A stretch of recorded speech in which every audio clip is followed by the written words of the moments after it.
Matatag ang supply at presyo ng mga pangunahing bilihin.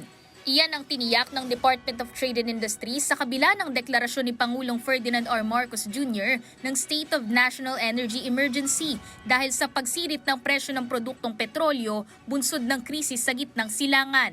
Pangamba kasi ng marami, posibleng sumunod ang pagtaas ng presyo ng mga bilihin. Pero sa pamilihang ito sa Quezon City, sapat ang supply at makatuwiran ng presyo. Kaya naman dito naisipang mamili ni King. Dito medyo mas mura-mura pa kaysa iba. Ayon kay King, pinagkukumpara niya muna ang mga pamilihan at kung saan may pinakamababang presyo ay doon siya bibili. Minsan doon ako namamalengke sa farmers eh. Medyo pag bagong bagsak, mura. Si Balong naman, may naibibenta pa namang baboy at sinisikap ding makabenta sa kanyang mga suki sa kabila ng pagtaas ng gastusin sa transportasyon. Minsan, maraming tira. Kahit pa paano, mayroon. Ayon sa Department of Trade and Industry, nasa 21 malalaking kumpanya ng mga pangunahing produkto katulad ng sardinas, instant noodles, kape at bottled water ang nangakong hindi muna sila magtataas ng presyo sa susunod na 30 to 60 days. Ibig sabihin nito, sa loob ng 1 hanggang 2 buwan ay walang makikitang paggalaw sa presyo ng mga nasabing produkto.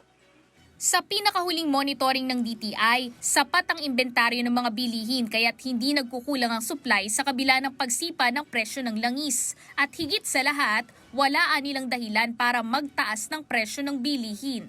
Sa kabuuan, nasa halos 800 produkto ang binabantayan ng DTI sa pagsunod sa Suggested Retail Price o SRP. Minomonitor pa rin ito ng ahensya maging ang ilang produkto para matiyak na may supply at makatuwiran ang presyo ng mga ito.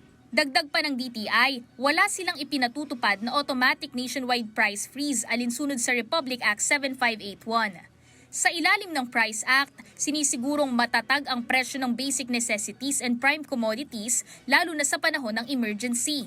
Sa batas din na ito, mahigpit na ipinagbabawal ang profiteering o pananamantala sa presyo ng bilihin at hoarding o pagtatago ng produkto.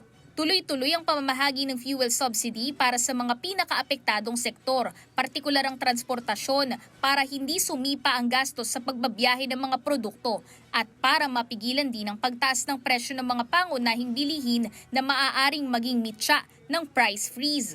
Samantala, hinihikayat ng DTI ang publiko na isumbong ang anumang makitang hindi makatuwirang pagtaas ng presyo ng bilihin sa hotline ng DTI Consumer Care na 1384. Anumang negosyante na mapatutunayang nagsasamantala o nagtatago ng produkto ay mahaharap sa kaukulang parusa, kabilang ang multa at posibleng pagkakakulong.